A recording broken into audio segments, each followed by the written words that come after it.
사사는 이스라엘 백성의 왕의 제도가 있기 전에 하나님의 필요를 따라 사람을 세우셔서 이스라엘 백성들의 위기와 고난의 일들을 모면하게 하셨습니다. 사사 시대는 사실은 왕이 없었기 때문에 많은 사람들은 그때그때마다 위기를 만날 때 하나님이 세운 사사의 도움을 받긴 하지만 지속적으로 통제를 받거나 하는 일이 부족했겠죠.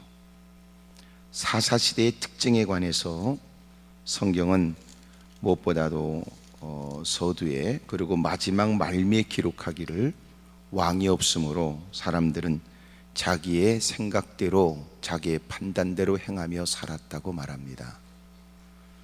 특별히 사사기에 보여지는 이스라엘 백성들의 끊임없는 반복되는 모습은 고난이 있고 또 고난이 있고 난 다음에는 그들이 회개를 하고 또 회개하면 주님이 또 그들을 건져내 주시고 또 살만하면 또 죄를 짓고 또 고난을 당하면 또 주님을 찾게 되고 하는 이런 일들이 계속 반복이 됐습니다.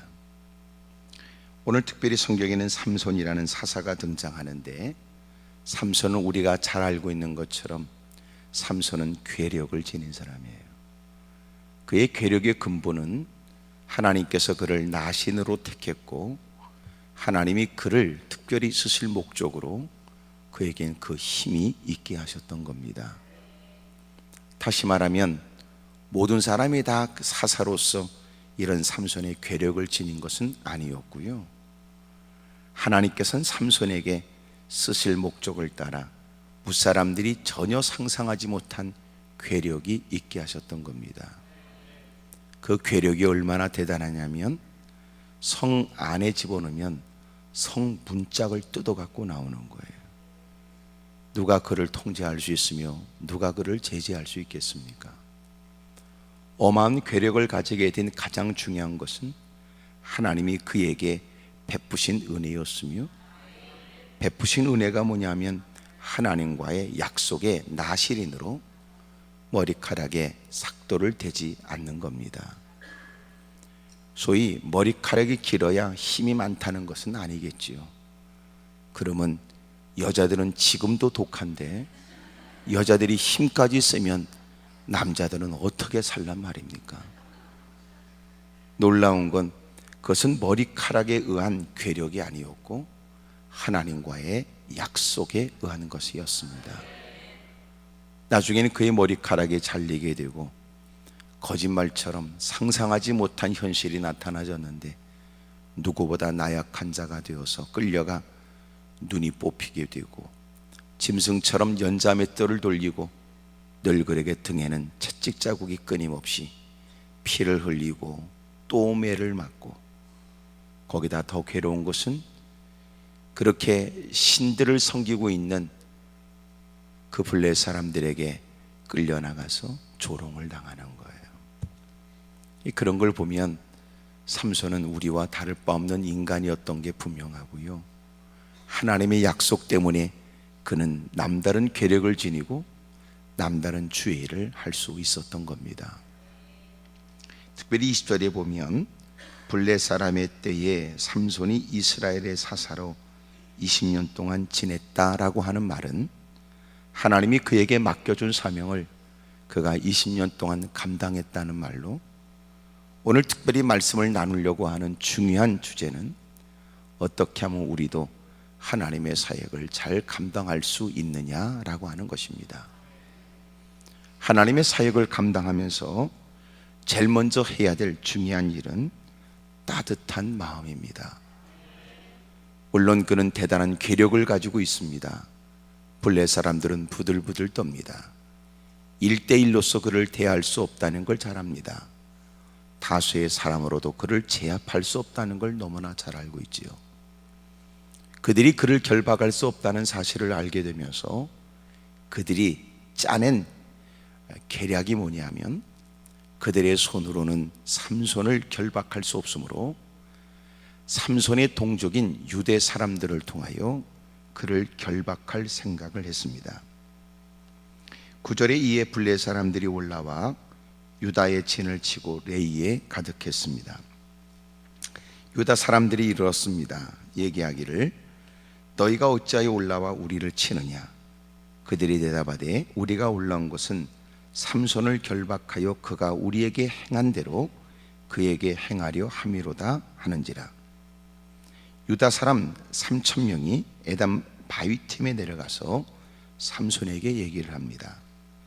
너는 블레 사람이 우리를 다스리는 줄을 알지 못하느냐. 이 말은 이미도 블레셋의 권력 아래 놓여 있었던 거예요.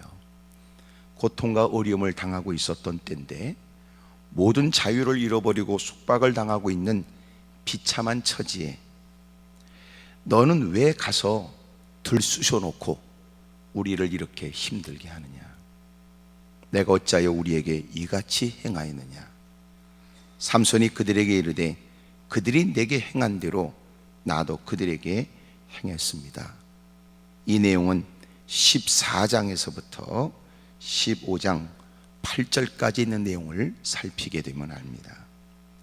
너무나 화가 나고 결혼했으나 자기 아내를 통해서 결혼식에 나눌 수 있는 수수께끼를 부당한 방법으로 자기 아내를 통하여 알아내고 결국은 약속을 쫓아서 마침내 그들에게 옷을 줘야 되는 일에 쫓아가서 블레 사람들을 두들겨 패 그들의 옷을 뺏어서 그들에게 주고 마침내 너무너무 화가 나니까 그는 자기 아내까지도 그 장인이 다른 사람에게 결혼을 시키게 된 것이 더 화가 나니까 여우 300마리를 붙들어 가지고 그 꼬리와 꼬리를 메고 회를 가지고 두 꼬리 사이에 한 회를 달고 회에 불을 붙여서 블레 사람의 곡식밭으로 몰아갑니다.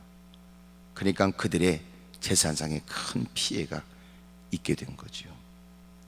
여러분, 이런 등등의 일들 때문에 유다 사람들 그들을 괴롭게 해서 삼손을 잡을 계획을 세웠고 유다 사람들은 너무나 큰 고통을 겪으니까 삼손에게 책임을 전가하고 마침내 삼손은 자신이 당한 것은 억울한 일로 인한 것이라고 얘기를 하죠. 12절에 그들이 삼손에게 이르되 우리가 너를 결박하여 블레 사람의 손에 넘겨주려고 내려왔노라 하니 삼손이 그들에게 이르되 너희가 나를 치지 아니하겠다고 내게 맹세해라. 유다 사람들은 우리도 너를 해할 마음은 없다. 단 그들이 제안한 대로 너희들을 결박해서 마침내 그들에게 너를 결박해서 넘겨주면 된단다. 그러니 너는 우리에게 순순히 결박당하여 그들이 원하는 대로 넘겨줄 수 있도록 네가 오히려 우리를 도와줘라. 마침내 그를 단단히 결박합니다. 13절 그들이 삼손에게 말하여 이르되 아니라 우리가 다만 너를 단단히 결박하여 그들의 손에 넘겨줄 뿐이요 우리가 결탄코 너를 죽이지 아니하리라 하고 새 밧줄 둘로 결박하고 바위 틈에서 그를 끌어냈습니다. 어떻게 하면 사역을, 어떻게 하면 주의 일을 잘 감당할 수 있을까요? 무엇보다도 따뜻한 마음이 필요해요. 연약하여 그들이 행하는 바가 결코 쉽게 수용하거나 용납할 수 없는 일이지만 자신의 존재는 동족들을 위해 존재해요. 하나님께서 동족들을 위기에서부터 건져내도록 하나님의 귀한 임무를 맡겨주셨고 오늘 자신이 존재하는 건 하나님의 뜻을 받들어 그리고 동족들을 살리는 일을 해야 돼요. 그들이 위급함에 그리고 다급한 목소리로 도움을 청하는 일을 외면하지 않습니다. 그들의 제안을 쫓아 마침내 강한 힘을 가지고 있는 무기를 가지고도 덤벼들어도 그들을 넉넉히 해칠 수 있는 힘을 이미 가지고 있는 삼손이 나약한 자처럼 동족의 손에 묶입니다. 그리고 결박당하여 마침내 블레 사람들에게 인계되는 거예요. 하나님의 일을 할 때 우리에게는 그런 따뜻함이 필요해요. 근데 사실은 하나님의 일을 하면서 우리에게 대부분 나타나지는 모습은 상당히 정죄가 많습니다. 그리고 하나님의 일을 하면서 우리에게는 늘 나름대로의 하나님의 영광이라는 명분과 이름 아래 우리는 그렇게 사람들을 끊임없이 힘들게 하고 어렵게 하는 경우가 많다. 충고가 익숙하지요. 그리고 단죄를 하는 거예요. 정죄합니다. 하지만 진정한 하나님의 사람이 해야 될 일은 제일 먼저 따뜻한 마음이에요. 그들을 긍휼히 여기고 불쌍히 여기는 겁니다. 그들의 연약함을 살피고 그들의 처지를 이해하는 거예요. 교회 안에서 대부분 다투는 일들을 보면 어떨 때는 너무한다 싶어 그럴 수 있겠다 싶어요. 그를 왜 그렇게 험하게 다뤄야 되는지, 그를 왜 그렇게 단호하게 처리하고 대해야 되는지 이해가 된단 말이에요. 하지만 그게 먼저가 아니에요. 먼저 따뜻한 게 먼저예요. 충분히 그를 긍휼히 여기고 배려하고 살피고 도와주고, 그게 먼저예요. 진정한 지도자의 덕목 중에 하나가 뭐냐 하면 그런 남달리 성령의 열매인 자비와 양선이 있어야 됩니다. 너그러운 마음에, 따뜻한 눈빛에, 그들의 안타까운 눈물 섞인 얘기에 진득히 들어줄 마음도 있어야 됩니다. 그것이 리더십이 되는 거예요.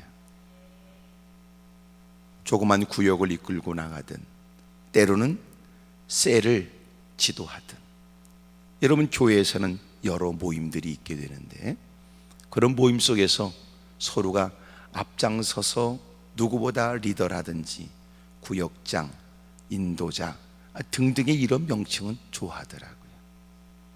하지만 그 사람이 그 위치에 있게 되면서 그 다음부터 그가 돌봐야 될 조언들이 그때부터 고난이 시작되는 거예요.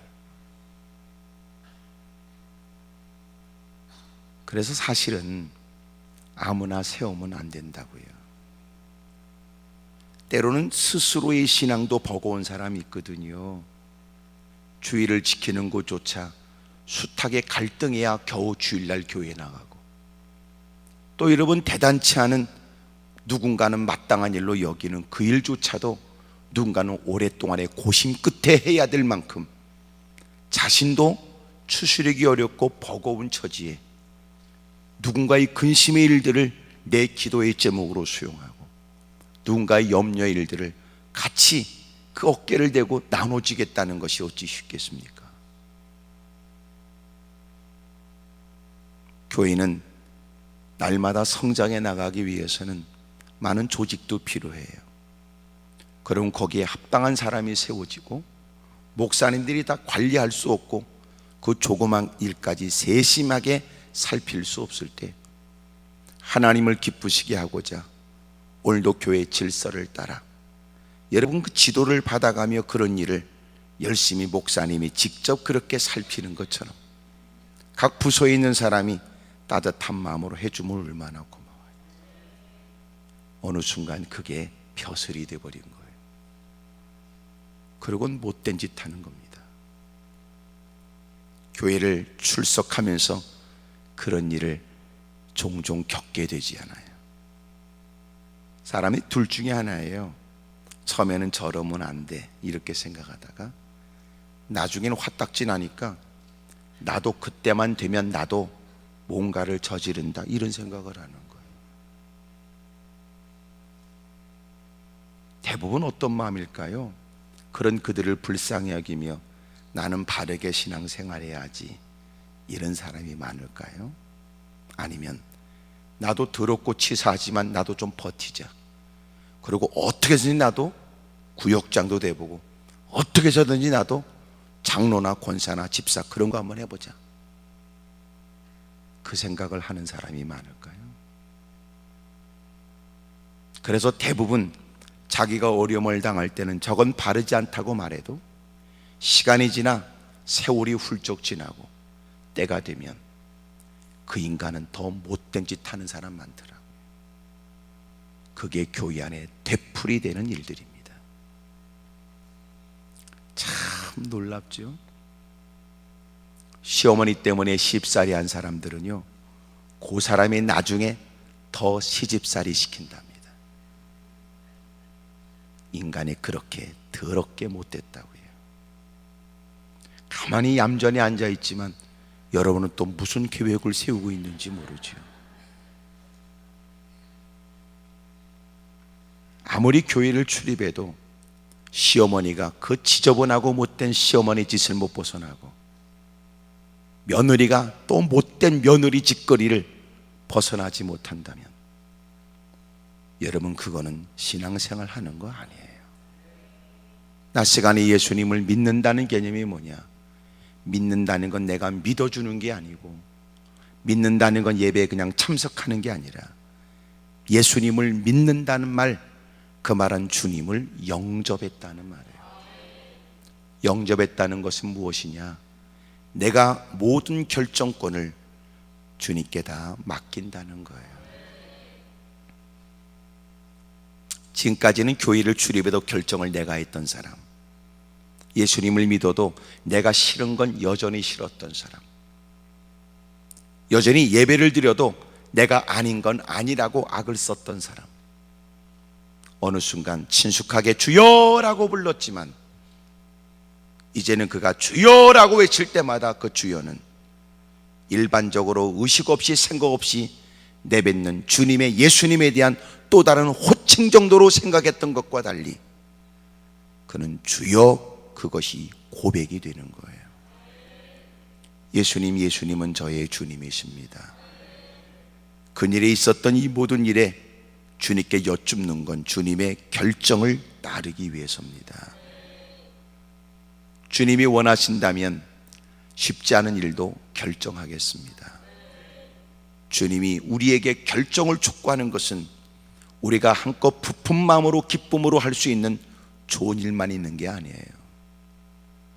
전혀 생각지 못한 어려움을 주님이 우리에게 요구하고, 전혀 지금까지 고려하지 않았던 생소한 길을 가야도 해도, 전혀 지금까지 그것은 내 일이 아니라고 생각했던 일에 주님은 전적으로 헌신하도록 가르쳐 주기도 하는 거예요. 아멘이 줄어들 수밖에 없는 것은 그 이유입니다. 우리는 여전히 하나님의 전에 있어도 나는 나고, 여전히 내 야망은 야망이고, 능하신 주님을 부인하진 않지만 그 능하신 주님이 자신이 원하는 바에 무조건 나를 도와야 된다고 생각하는 사람들.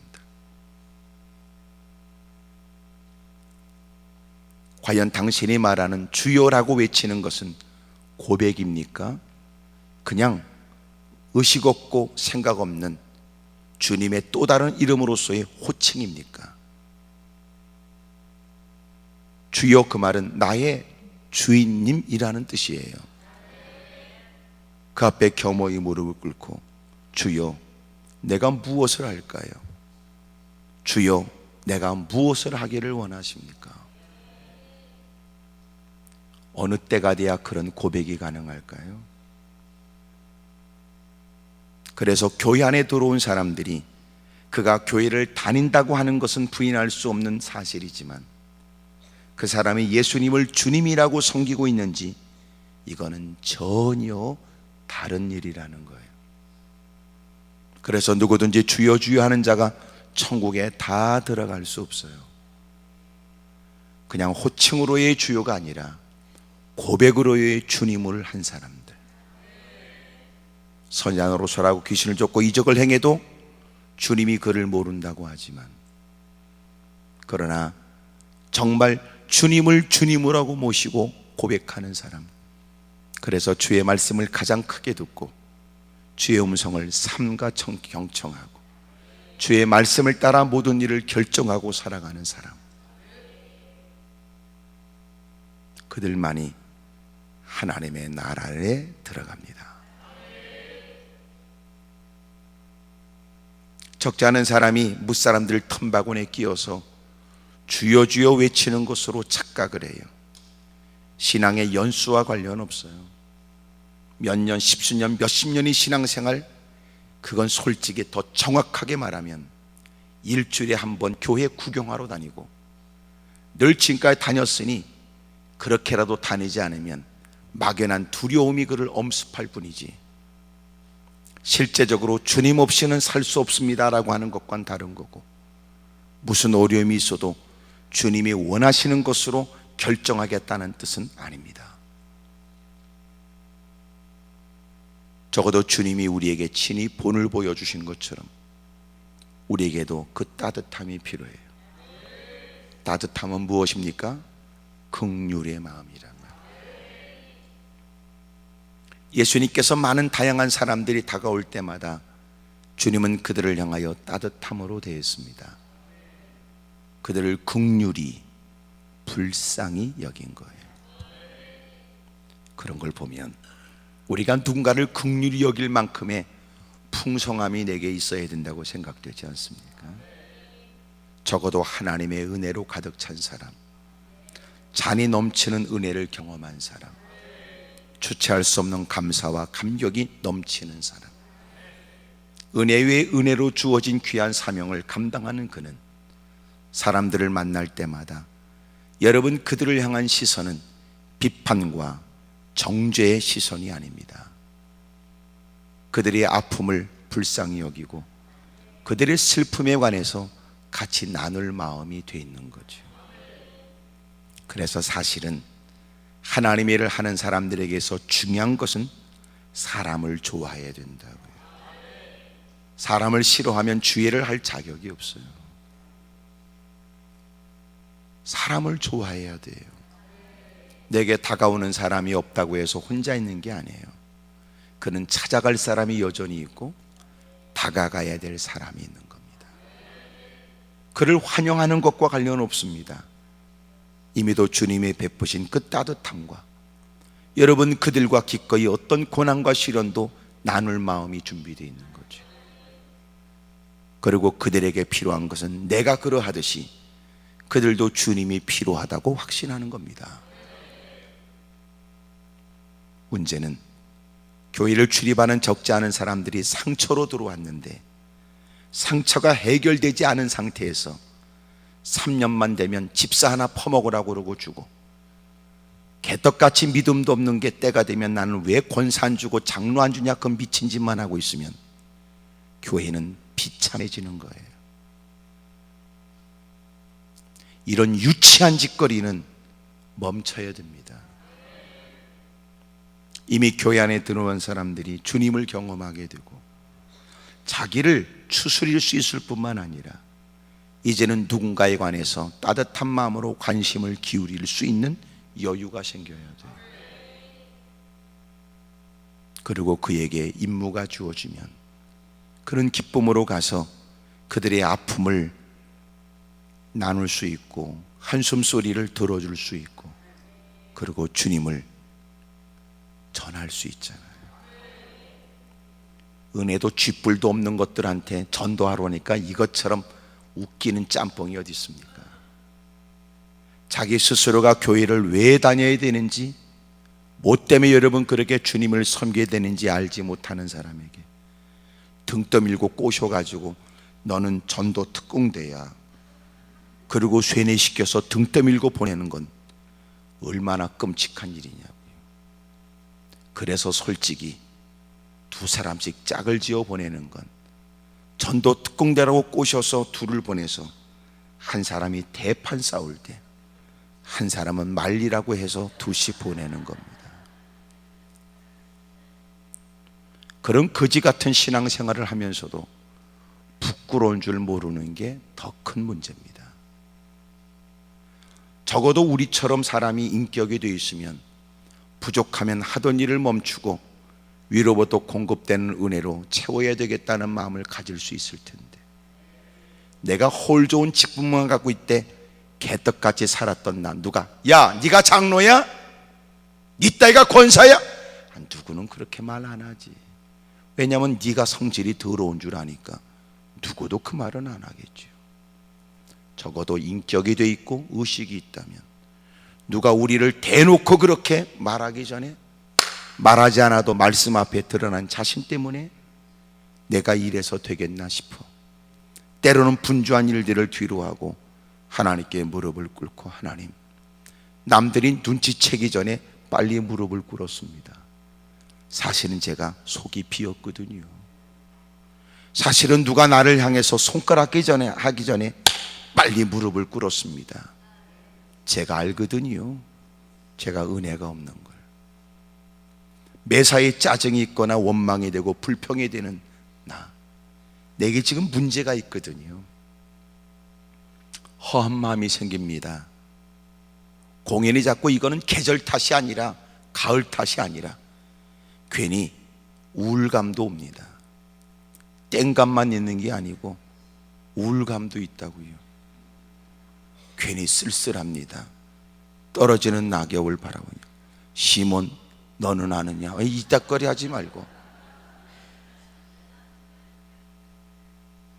주님 제가 속이 비었습니다. 제 가슴이요 찬바람이 듭니다. 괜히 사람이 서운하게 느껴집니다. 인생이 자꾸 슬퍼집니다. 자꾸 나도 모르게 한숨이 생깁니다. 저 좀 도와주세요. 열심히 여러분 찬송이라도 열심히 부르고 예배 자리에도 동참을 하고 예배 흐름에 내 몸을 맡기고 그리고 은혜를 사모하면 또 이겨낼 힘을 얻게 되고 또 여러분 모처럼 좋은 계절에 금식도 미뤄놨던 일들을 해봐야 되겠다는 마음으로 열심히 힘쓰게 되면 사람이 다시 한번 자신을 살피게 되거든요.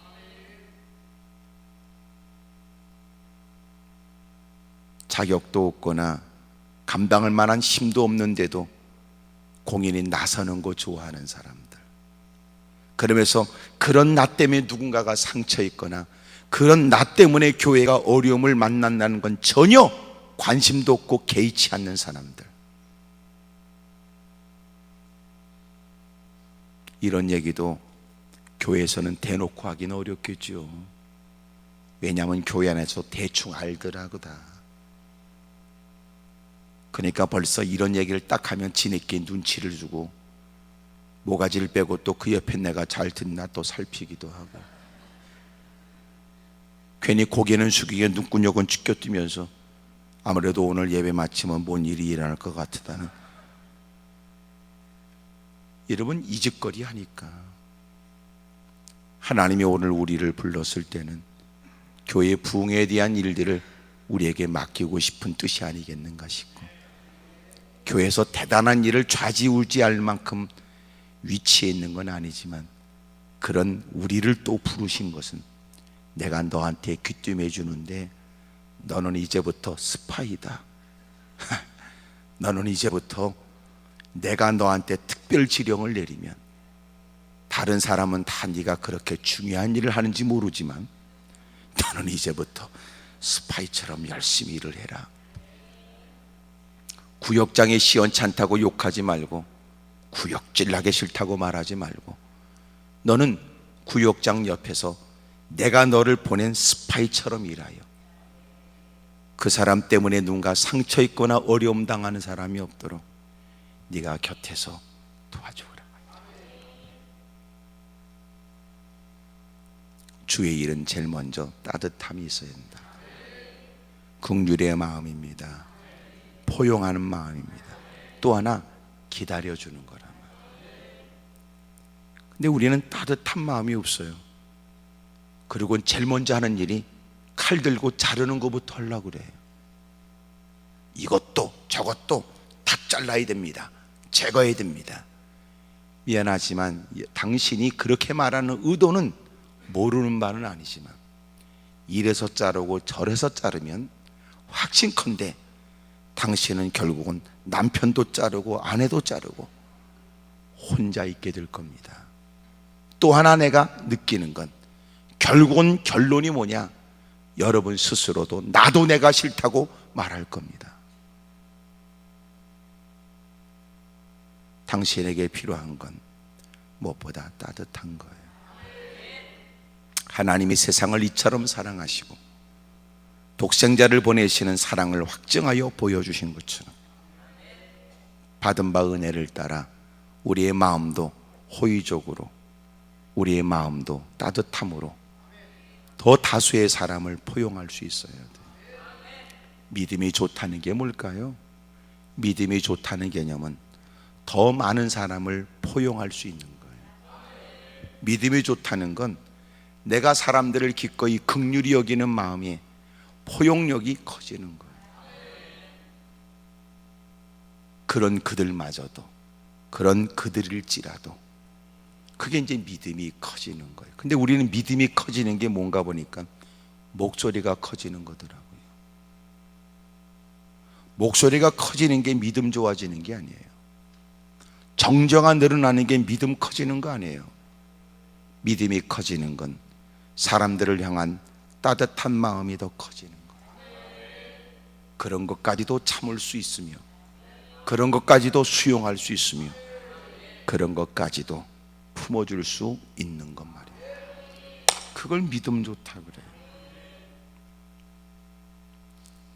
두 번째로 하나님의 거룩한 일이 있어서 필요한 게 뭡니까? 그것은 하나님의 영의 인도를 받는 겁니다. 삼손에게 보여지는 괴력이 나타날 때마다 반드시 등장하는 말이 하나님의 영이 임하여 그랬어요. 구약 시대는 성령이 피로를 따라 그에게 역사하고, 그리고 사이에 끝나면 성령의 역사는 떠났습니다. 예수님이 이 땅에 오셔서 우리에게 보내신, 아버지께 받아 보내신 성령이 우리에게 임하면 그 성령은 여러분 우리를 떠나지 않습니다.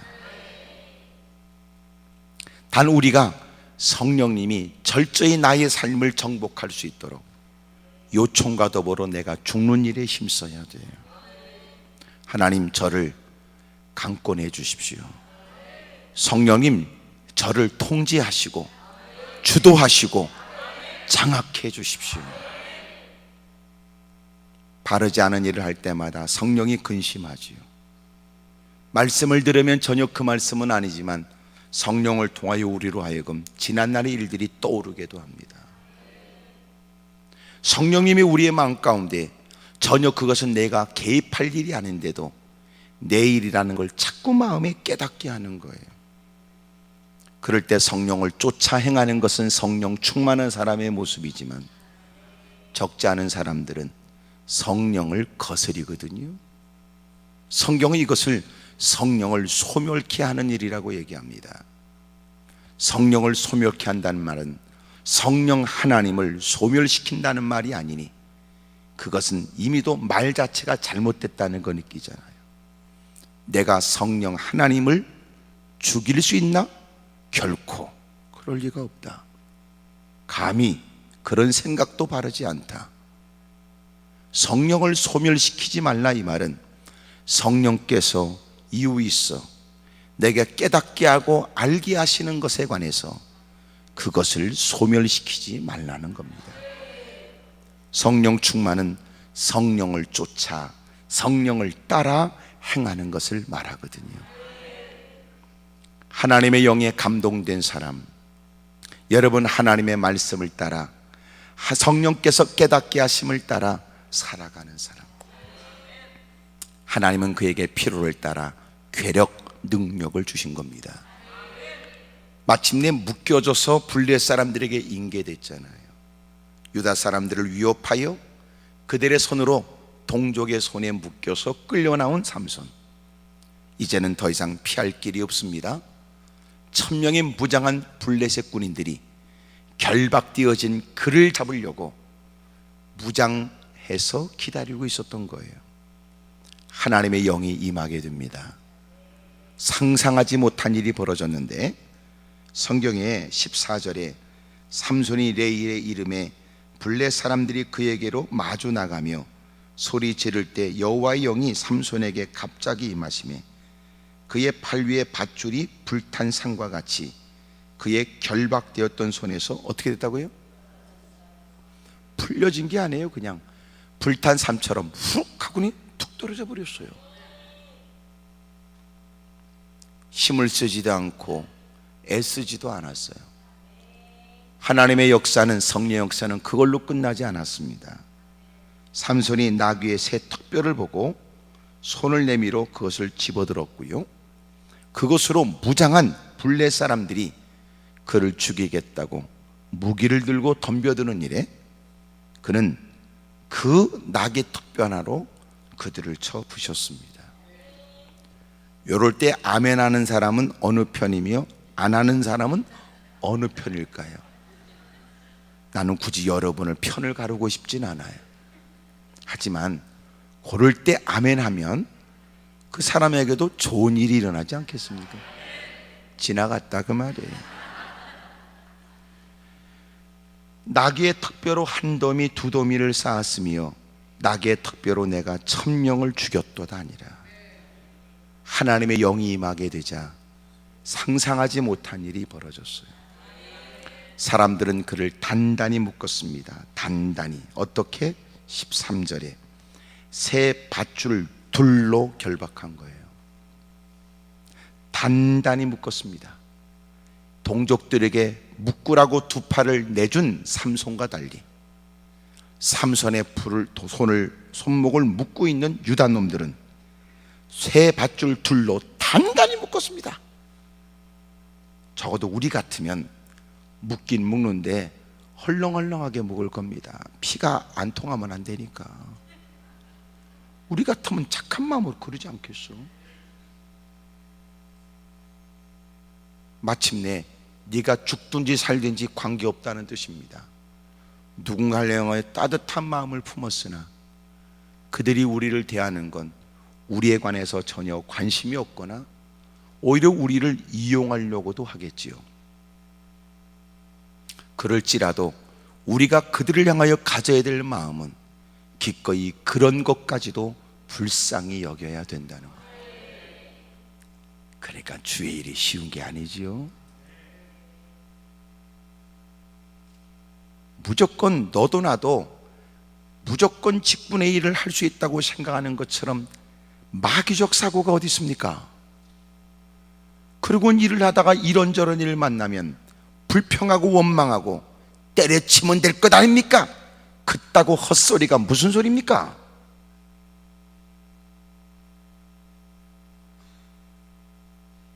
그렇게 새 밧줄 둘로 그렇게 그래 너 때문에 우리가 어려움을 당했어. 네가 우리를 위해서 한 일이라 할지라도 네가 하나님의 세운 하나님의 사람이라 할지라도 그러고는 단단히 묶고 새 밧줄 둘로 말입니다. 그리고 끌고 나간 겁니다. 서운한 마음이 들 수도 있었겠지요. 하지만 하나님은 삼손 편이었습니다. 하나님의 영이 그에게 임하게 되고 단단히 새 밧줄 둘로 묶었던 그 줄이 불탄 삶처럼 후룩 하고 그들이 툭 떨어져. 하여튼 여러분은 기분이 별로 안 좋으시군요. 하나님의 영의 역사가 그에게 그렇게 나타나 묶인 것들은 끊어져 자유가 있게 되더라. 대적을 물리치는데 그렇게 험한 모습으로 달려드는 그들에 비하면 그의 손에 들려진 건 맞설 만한 무기도 아니며 대적하기에 합당할 만한 무기도 결코 아닌데도 그 하찮고 부실하고 그것으로 무엇을 할까 싶은 그것으로 말입니다. 하나님의 영이 그를 도우는 바 상상치 못한 일인 것. 그런 걸 보면 주의 일에 내게 어떤 조건이 있느냐는 아닌 듯하고요. 왜 내게 이런 일이 있느냐 불평할 일이 아니고요. 성령님이 도와주면 그 부실하고 하찮은 그걸 통해서 상상하지 못한 일이 일어나는 거예요. 형편이 문제겠습니까? 환경이 문제겠습니까? 여러분이 묻고 싶어요. 당신은 성령님으로 충만한지에 대해서 말입니다. 옛날에도 그런 말이 있었잖아요. 꼭 공부 못하는 놈이 책상 탓한다고. 드디어 여러분 책상 사주니까 그 새끼는 앉아가지고 졸고 앉았는 거예요. 그런 얘기 들어보셨죠? 선비들이 여러분 반딧불 밑에서 글을 읽는다는 그런 얘기 들어보셨지요? 가로등 밑에서라도 여러분, 책을 읽는 사람도 있었다는 거예요. 핑계가 많고 이유가 늘어나는 사람들. 그러나 하나님이 내게 맡겨준 그 일이 얼마나 가치 있고 부족하다고 내가 말하기 전에 내 부족함을 이미 아시는 주님이 은혜 위에 은혜로 맡겨준 이 일을 내가 이런저런 이유 때문에 외면하는 건 바르지 않다고 하는 것을 알고 있는 그가, 하나님, 제가 이 일을 멋지게 잘 감당할 수 있도록 성령님으로 저를 충만하게 해 주십시오. 충만하게. 똑같은 환경이지만, 달라지지 않은 여건이지만, 여전히 부실한 처지지만, 열악한 환경은 여전하지만 성령님이 그를 도우니까 놀라운 결과가 일어나는 거예요. 그런 그를, 그가 한 사람이라도 천이 어떻게 감당하며 만이 어떻게 그를 감당하겠습니까? 무엇으로 그를 결박하며 무엇으로 그를 제재한단 말입니까? 바울이 복음을 증거하겠다고 옮기는 발걸음에 사람들은 쫓아다니며 그를 대적하고 도전하지만 그의 입을 막을 수가 없었으며 복음을 증거하는 열정을 제재할 방법이 없어요. 감옥에 갇혀서도 그는 사람들에게 복음을 전했으며 시대 안에 갇힐 때도 다가오는 많은 사람들에게 복음을 증거했으며 그의 입을 틀어막은다 하여 복음이 멈출까? 그를 결박하며 매를 친다고 해서 그가 잠잠할까? 그는 그저 오늘 사는 것은 주님 때문에 산다고 고백하고 있어요. 기꺼이 복음을 증거하다 죽는 것도 기쁨으로 감당하는 그를 히브리 11장은 세상이 감당할 수 없는 사람이라고 얘기하는 거예요. 하나님의 거룩한 일은 체력도 아니며 하나님의 거룩한 일은 사람들이 따지는 여건과 형편의 일 이전에 성령님으로 충만해지는 겁니다. 우리도 일에 관해서 분명히 잘 알고 있는 사실로 깨달을 거예요.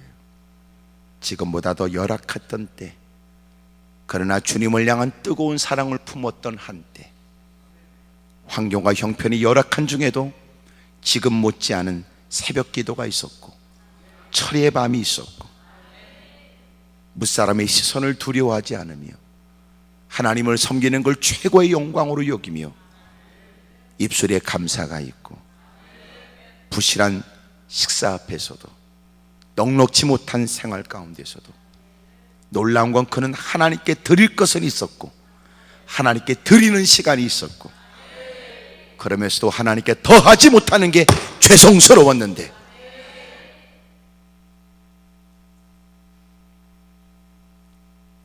이제는 엉뚱한 핑계만 되는 거죠. 사랑하는 여러분, 저와 여러분이 오늘 밤 다 성령님으로 충만해지길 바랍니다. 충만해지도록. 충만해진다는 게 뭐냐면 넘쳐 흐른다는 것과 다른 것이 틈탈 수 없다는 거예요. 소위 성령 충만하면 어떤 가까운 관계에 누군가 건네는 얘기도 소위 씨가 먹혀 들어가지 않는 거예요. 충만함. 근데 요새는 이런저런 얘기에 마음을 뺏겨 마음이 갈등하고 그러는 건 요새 들충만이에요. 들충만. 더 놀라운 사실은 입술에 불평과 원망이 많으면서도 문제를 느끼지 못하는 건 뭐라고 그래요? 안충만.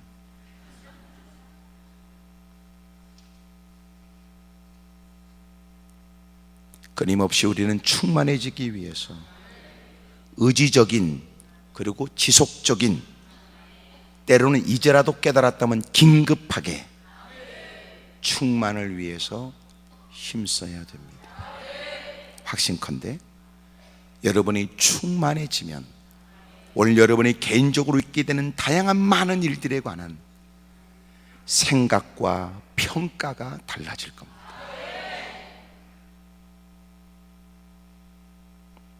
하나님의 거룩한 일에는 성령님의 도움이 필요합니다. 그의 손에 들려진 것이 무엇이든지 간에 1,000명의 블레셋 군인들은 목숨을 잃었습니다. 그의 묶인 것이 아무리 단단하다 할지라도 주님이 풀지 못할 게 없었던 겁니다. 왜 여러분 두려움이 다가오면 두려움에 묶여 있고 위험을 만나면 맞서볼 생각도 없이 구석진 곳을 찾아 한숨 쉬고 좌절하고 절망하십니까? 그리고 왜 돕는 사람이 없다고 핑계대며 감당할 만한 힘이 없다고 좌절하고 왜 나는 이렇게 부실한 여건에 내일이 암담하다고 탕신만 하십니까? 삼손, 그에게는 성령님의 도움이 있었던 것처럼. 그리고 잊지 마세요. 주님이 그를 세울 때는 반드시 그를 돕겠다는 뜻이었으니 그가 구하는 바 간절히 요청하는 일을 주님은 외면하지 않습니다. 이제라도 눈물 섞인 마음을 담은 간절한 기도에 놀라운 일이 시작되겠죠. 그래서 어둠의 세력은 우리가 일하겠다는 걸 막지는 않지만, 일을 하는 것을 막지는 않지만, 굳이 그로 하여금 성령 충만이 왜 필요하냐는 의문을 품게 해요. 성령 충만을 위해서 매달려 사력을 다하며 기도할 필요가 없는 것처럼 생각하게 해요.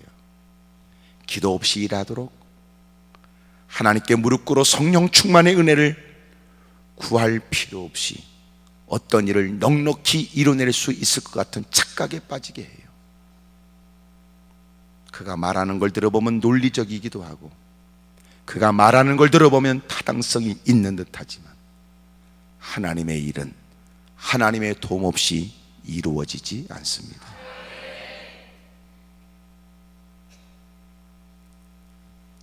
세 번째로, 하나님의 거룩한 일을 하는데 우리가 뭐가 필요할까요? 17절에 그가 말을 마치고 턱뼈를 자기 손에서 내던지고 그것을 라마레이라 이름하였습니다. 이 말은 턱뼈의 산이라는 뜻입니다. 삼손이 심히 목이 말라 여호와께 부르짖어 이르되 주께서 종의 손을 통하여 이 큰 구원을 베풀어 싸우나 내가 이제 목말라 죽어서 할례 받지 못한 자들의 손에 떨어지겠나이다 하니 하나님이 레이에서 한 우묵한 곳을 터뜨리시니 거기서 물이 솟아나오는지라. 삼손이 그것을 마시고 정신이 회복되어 소생하니 그러므로 그 샘 이름을 에낙골이라 불렀으며 그 샘이 오늘까지 레이에 있더라.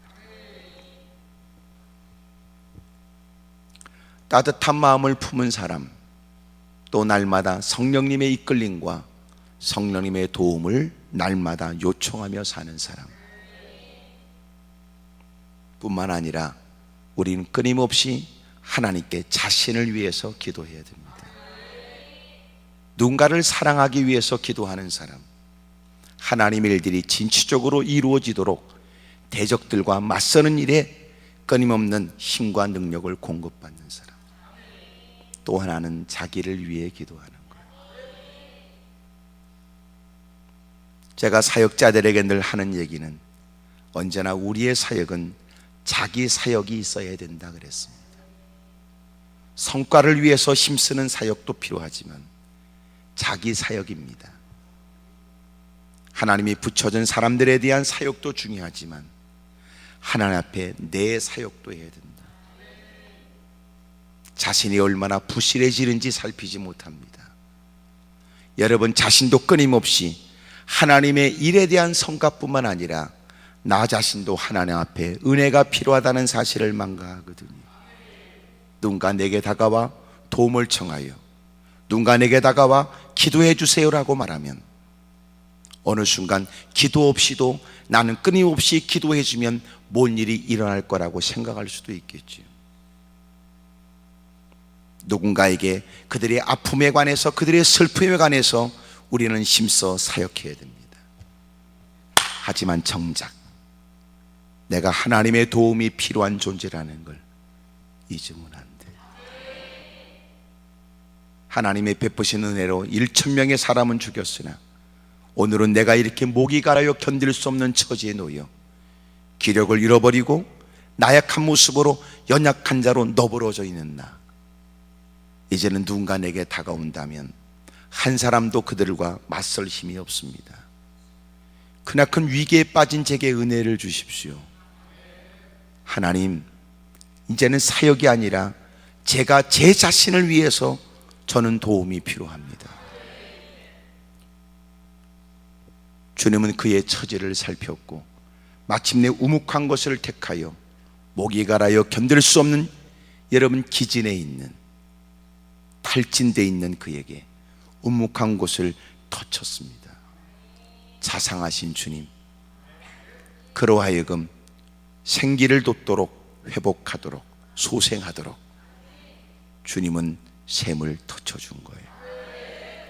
그것을 이름하여 에나꼬레라고 했습니다. 하나님께서 그가 부르짖으니까 하나님은 그 샘을 터뜨려 그에게 응답해 주셨던 거예요. 사람들은 우리에게 묻습니다. 목사님들에게는 교회가 어떻게 됐어요? 성도가 몇 명이나 됩니까? 요새 어떻게 교회는 부흥됩니까? 이렇게. 하지만 이렇게 물어보는 분 없어요. 요새 살만하십니까? 이렇게. 주의를 하다 보면 사람이 피차 묻는 것은 일에 대한 결과예요. 그것으로 그를 평가하고 싶겠죠. 하지만 대단한 성과는 있어도 정작 죽어가는 사람이 있거든. 1,000명을 때려 죽였지만 그는 지금 죽어가고 있습니다. 그가 소리를 내서 부르짖은 것은 그의 긴박성을 얘기하는 거예요. 여러분, 죽이지 않으면 죽임을 당해야 될 처지에 있는 게 아니고요, 소위 말해서 팔씨름을 1,000명만 했어도 어떻게 됐을까요? 팔씨름 이겨보겠다고 여러분 상대방이 악을 쓰고 기를 쓸 텐데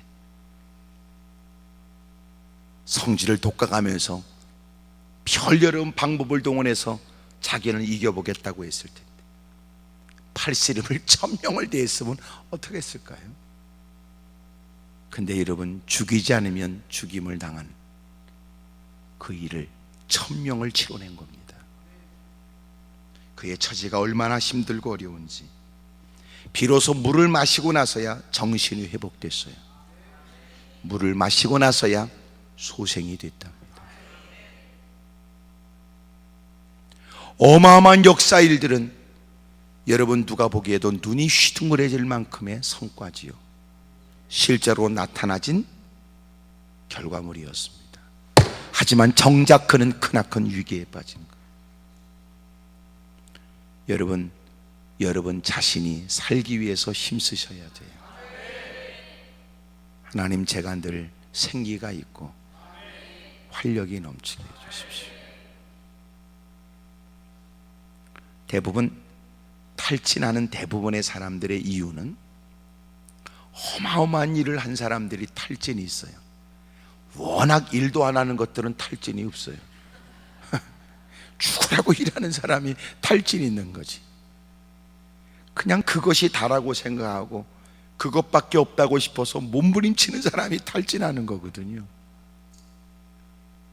누군가에게 가시적으로 보여주고 싶은 마음 때문인지도 모르고, 누구와의 비교, 누군가의 경쟁 때문인지도 모르지요. 그러고 결국은 병석에 누워서 안타까운 얘기가 들려질 때도 있다고요. 자기를 위해 사역하는 거예요. 하나님, 제가 날마다 정신이 또렷하고 분별력이 있고 생기가 있고 활력이 넘치고 기쁨이 있고 즐거움이 있도록 하나님 저 좀 도와주십시오. 주님이 그런 글을 내버려 두지 않고 도와주신 것처럼 오늘 설령 여러분이 하나님의 큰 계획과 하나님의 뜻을 감당하겠다고 다가와 내게 뭐가 필요한지를 깨달을 뿐만 아니라 여러분 자신도 잃어버린 마음의 여유와 그리고 맑은 정신과 그리고 기쁨으로 그 일을 감당할 수 있는 자신을 다시 되찾고 돌아가기를 주의 이름으로 축복합니다. 그것이 삼손으로 하여금 하나님의 맡겨준 사명을 감당할 수 있었던 가장 중요한 이유가 된다는 거예요. 하나님께 그래서 지속적으로 기도해야 됩니다. 하나님, 저 좀 도와주세요. 제가 해야 될 많은 일도 감당할 수 있는 힘도 주시고 제 자신도 일이 기쁨이 되고 즐거움이 될 수 있도록 도와주십시오. 혹 이런 사람은 없을까요? 마지못해 자기는 힘들고 한숨을 쉬고 탄식하면서도 그래도 해야지 이러는 거. 그래도 안 가면 어떡하겠어. 그래도 해야지.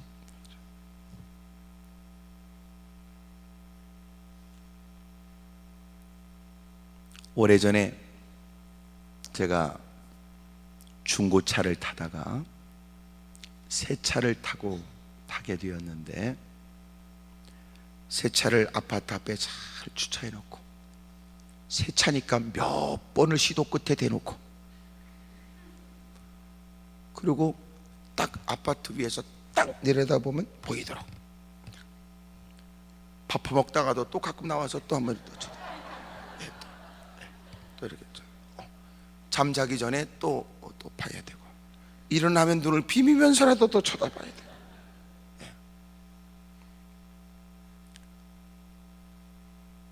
그런데 이제 주일날이란 말이에요. 주일날 됐는데 딱 나와서 보니까 차 본네트에 모래가 뿌려져 있고, 그리고 누군가가 이렇게 미끄럼을 타가지고 이렇게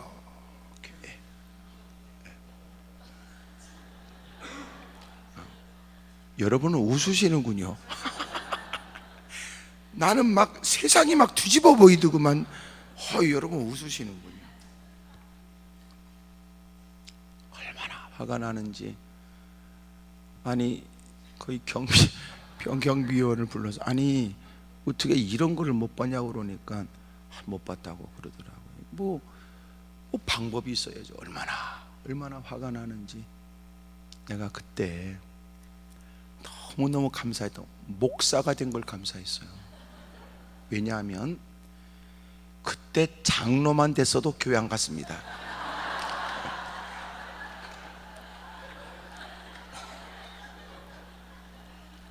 왜냐하면 내가 안 가면 예배가 안 되니까.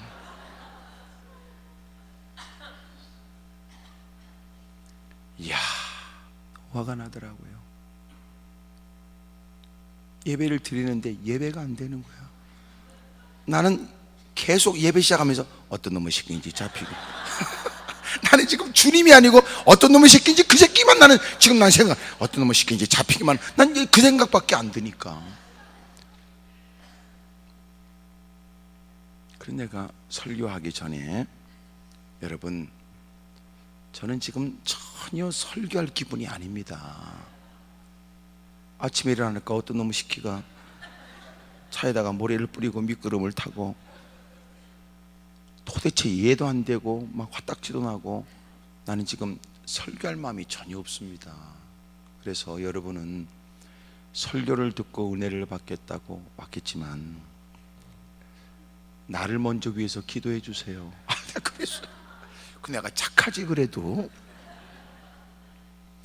그래서 다 기도해서 철없는 목사를 위해서, 주여, 지금 목사는 어떤 놈의 새끼를 찾고 있습니다. 우리는 지금 주님을 찾으러 왔는데. 그럼 막 기도를 하고, 그리고 이제 설교를 다 마치고 나서 예배가 다 끝났는데, 어느 집사님이, 목사님 자꾸 어떻게 됐어요? 그래서 보시라고. 그걸 딱 보여주니까, 아유 뭐 별거 아니. 그래? 아니 이게 별거 아니라니. 이야, 막 마음이 불편한데요. 목사님, 잠깐 와보세요. 제 차를 보세요. 그 차는요, 어떤 놈의 새끼가 모수로 말이야 띠를 둘렀더라고. 힘을 줘가지고요 해가지고 차를 한 바퀴 돌아서 이렇게 띠를 둘렀다니까. 이렇게 얼마나 위로가 되는지 말이야.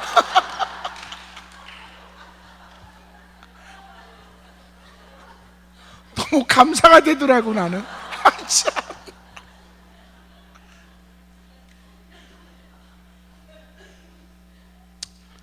목사도 별 볼 일 없어.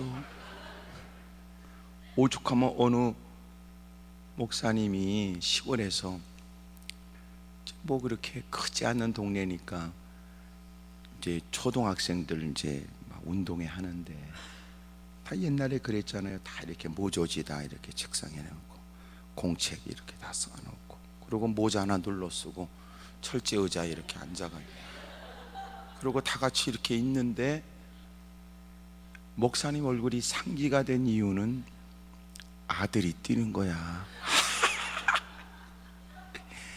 땅 소리 함께 막 뛰기 시작하는데요, 너무나 가슴 아픈 건 4등으로 뛰는 거야. 이러고 있는데 앞에 있던 3등 고놈이 자빠진 거야. 다른 사람 같으면 아이고 저런저런 그럴 텐데, 목사님 그걸 보더니 뻘떡이면서 이와!